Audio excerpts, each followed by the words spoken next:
Il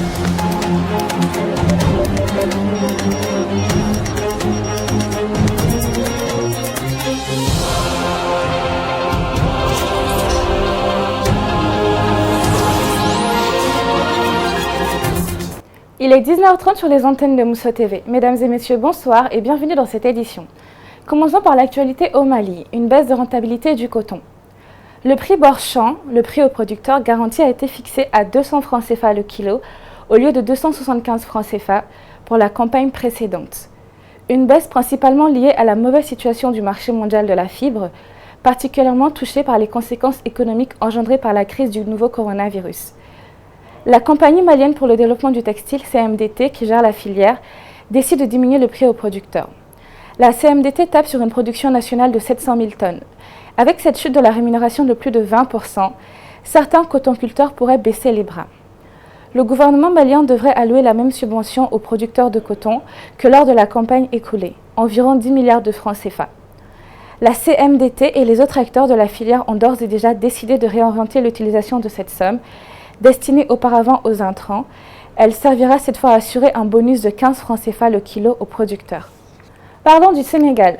Le président sénégalais Macky Sall a annoncé lundi l'assouplissement des conditions de l'état d'urgence, mise en place pour lutter contre le coronavirus, sans pour autant annoncer la fin de la pandémie. Apprendre à vivre en présence du virus, c'est le message délivré lundi 11 mai aux Sénégalais par le président Macky Sall, qui a annoncé dans une allocution télévisée un assouplissement des mesures de restriction adoptées contre le Covid-19 dans le respect des gestes barrières.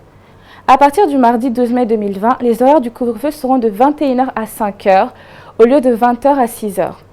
Il a aussi annoncé la réouverture des lieux de culte, essentiellement les mosquées fermées pour les prières collectives en plein mois sacré de Ramadan, dans un pays musulman à plus de 90%, et les églises chrétiennes. Les marchés et les commerces contraints de n'ouvrir que quelques jours par semaine ne devront plus fermer qu'une seule journée pour le nettoyage. Les restrictions imposées au transport public seront les quelques 551 000 élèves des classes d'examen sur un total de 3,5 millions. L'école reprendra donc le 2 juin. Macky Sall a aussi levé l'interdiction de rapatrier les corps de Sénégalais descendus à l'étranger de Covid-19. Des dizaines de dépouilles sont bloquées depuis plusieurs semaines en France, surtout, mais aussi ailleurs, en Europe ou aux États-Unis. Le Sénégal a officiellement déclaré 1886 cas de contamination et 19 décès, depuis le premier cas annoncé le 9 mars. Au Burkina, une patrouille de l'armée burkinabé a été ciblée par une attaque djihadiste lundi à Kankanfogol, localité située dans le nord du pays, près de la frontière du Niger. Au moins 4 soldats burkinabés ont été tués et 4 autres sont portés disparus lors d'une attaque djihadiste survenue le lundi 11 mai, dans une localité située dans le nord du Burkina Faso, près de la frontière du Niger. Une équipe du détachement militaire de Seba en patrouille a été la cible d'une embuscade menée par des groupes armés terroristes à Kankafogol. Le bilan provisoire est de 4 soldats décédés et 4 autres toujours portés disparus. Une autre source sécuritaire jointe a confirmé l'attaque, précisant que des opérations de ratissage avaient été entreprises pour retrouver les éléments qui manquent à l'appel et traquer les assaillants. Kankafogol est situé à quelques kilomètres du Niger et les groupes armés passent d'un côté à l'autre de la frontière, menant ainsi des attaques dans les deux pays, a expliqué cette source sécuritaire. L'urgence sanitaire liée à la lutte implacable contre le Covid-19 ne doit pas nous faire oublier les impératifs sécuritaires. Nous sommes tenus de rester en éveil sur ces deux fronts et je tiens ici à saluer l'engagement de nos forces de défense et de sécurité, a écrit sur Twitter le président burkinabé Roch-Marc Kaboré, qui n'évoque cependant pas cette attaque. En République démocratique du Congo, Vital Kamerhe, principal allié du chef de l'État, jugé pour corruption. En détention préventive depuis le 8 avril, Vital Kamerhe a comparu avec 2 co-accusés pour le détournement présumé de quelques 50 millions de dollars destinés au financement des travaux publics qui devaient marquer le début du quinquennat de Félix Tshisekedi en 2019. Le RDC Congo s'est constitué partie civile dans ce dossier sans précédent. Les poursuites contre Vital Kamerhe entrent dans le cadre d'une vaste conquête anti-corruption, supposée marquer le renouveau de la justice congolaise dans la lutte contre l'impunité des élites depuis l'indépendance du 30 juin 1960. Le procès s'est d'ailleurs ouvert dans l'enceinte même de la prison de Makala. Les avocats de Vital Kamerhe ont indiqué qu'il avait déposé une demande de remise en liberté provisoire. Une première avait déjà été rejetée mi-avril. Vital Kamerhe et Félix Tshisekedi ont scellé un accord politique pour constituer leur plateforme CAP pour le changement, qui gouverne la RD Congo en coalition avec les forces politiques de l'ex-président Joseph Kabila, toujours majoritaire au Parlement. Cet accord signé à Nairobi en novembre 2018 prévoit que Vital Kamerhe, qui a déjà tenté sa chance en 2011, soit candidat à la présidence de la République en 2023. Nommé directeur de cabinet au lendemain de l'investiture du président Tshisekedi, le 24 janvier 2019, Vital Kamerhe est soupçonné de détournement de fonds destinés à la construction de logements sociaux, soit 4500 maisons préfabriquées. Il nie ces accusations, il estime que tous les marchés publics ont été hérités du précédent gouvernement, affirmant qu'aucun contrat de marché public de gré à gré ne porte sa signature. Malgré son arrestation, il n'a pas démissionné de son poste. Cette affaire ne représente pourtant qu'une partie du programme d'urgence des 100 premiers jours du chef de l'État, affirment les experts du GEC, selon qui d'autres enquêtes portent sur des projets couvrant plus de 70% du budget initial du programme, des projets qui peinent à être menés jusqu'au bout, en raison notamment de possibles détournements de fonds. Toujours en République démocratique du Congo, dans les prisons surpeuplées, un risque de contamination en chaîne. Des cas de Covid-19 ont déjà été détectés dans les établissements pénitentiaires du pays, où la promiscuité et le manque d'hygiène sont la règle. Les photos prises et les vidéos tournées par les détenus laissent voir des conditions de vie désastreuses dans les pavillons des différents établissements pénitentiaires du pays. Et l'arrivée du Covid-19 en RDC depuis début mars fait désormais craindre une catastrophe sanitaire majeure en milieu carcéral.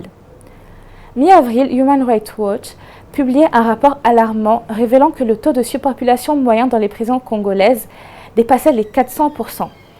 Makala, par exemple, a été construite en 1958 pour accueillir 1500 prisonniers, mais elle compte aujourd'hui plus de 8000 prisonniers. Les prisonniers ne disposent même pas d'un mètre carré par individu.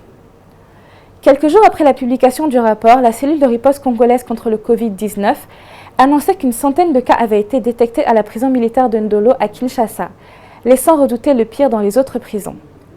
En janvier et février, plus de 70 détenus avaient déjà perdu la vie, faute de nourriture, à la prison de Makala, selon l'ONG congolaise Fondation Bill Clinton pour la paix. À Matadi, à l'ouest du pays, 5 prisonniers sont morts de faim début avril. En Guinée équatoriale, 5 marins ont été kidnappés dans l'attaque de 2 navires dans les eaux territoriales. À l'aube du 9 mai, 2 attaques pirates se sont produites contre des navires marchands. Les pirates sont partis en emportant 5 membres des équipages, dont 4 étrangers et 1 équato-guinéen, a indiqué le ministère de la Défense dans un communiqué lu à la radio.